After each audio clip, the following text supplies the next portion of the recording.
Le parc de l'Aubrac est gestionnaire de 3 sites Natura 2000 en Aveyron, qui sont le plateau central de l'Aubrac aveyronnais sur lequel on est ici, les gorges de la Truyère aveyronnaise, ainsi que la haute vallée du Lot, et enfin le plateau de l'Aubrac cantalien.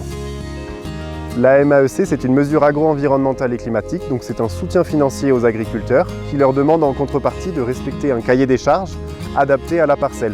Les 5 éleveurs que nous sommes sur cette montagne ont tous été d'accord pour mettre en place cette MAEC, car notre mode de fonctionnement est exactement le même. Parce que la gestion du troupeau est faite de façon qui correspond très bien aux attentes d'une MAEC. La MAEC permet de maintenir des pratiques agricoles qui sont favorables à la biodiversité. C'est un soutien financier qui incombe quelques contraintes. Ça veut dire pas d'engrais, mais de l'engrais n'embêtait pas avant. Il n'y a pas grand-chose qui a changé pour nous, ne serait-ce que quand il pleut trop, on déplace le troupeau. Pour pas que ça s'enfonce trop, qu'elle pétine trop, pour préserver le sol. Et du coup, grâce à ça, on arrive à avoir un milieu qui est très fonctionnel, puisqu'au niveau biodiversité, on va retrouver un très grand nombre d'espèces qui vont chacune pouvoir aller à terme de leur cycle. Et en plus de ça, les troupeaux se retrouvent à consommer de l'herbe qui est vraiment de bonne qualité puisqu'elle est très diversifiée. Toutes ces molécules apportent vraiment des goûts et de la qualité organoleptique, que ce soit à la viande ou au fromage qui sont produits ici. Mais l'intérêt des montagnes, c'est de ne pas pratiquer le surpâturage. C'est d'avoir nos troupeaux qui mangent et qui soient bien tranquilles ici.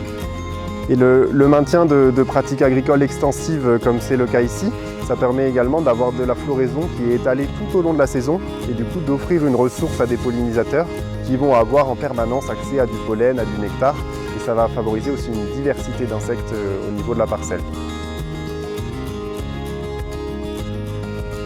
Alors du coup ici vous êtes sur une parcelle de chêne Sicile.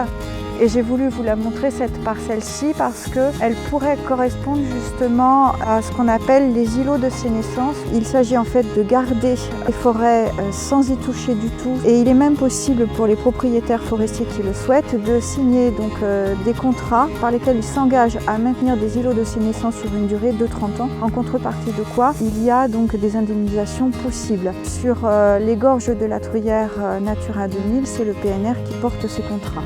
Très important de garder donc, sur les parcelles boisées des arbres morts, qu'ils soient au sol ou debout, puisqu'effectivement ce sont des hôtels à insectes et que donc ça a une grande valeur écologique.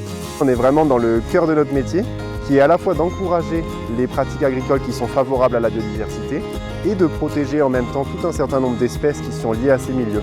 Mais on est vraiment sur des milieux qui sont imbriqués, à la fois agricoles et à la fois des milieux de nature très préservés.